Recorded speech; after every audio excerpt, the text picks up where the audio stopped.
How to fix Spotify from pausing on Android phone. Hello guys, in today's video I'm gonna show you how to fix Spotify from pausing easy and quick on Android phone. First open settings and then scroll down until you find battery. Click on it, disable power saving mode, disable it, and then go to apps and then apps again, and here you need to find Spotify. Click on it.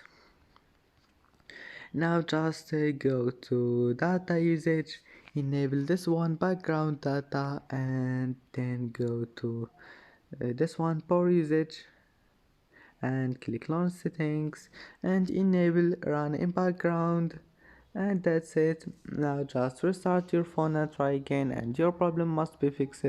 And that's it for today's video. Don't forget like and subscribe, and see you in the next video.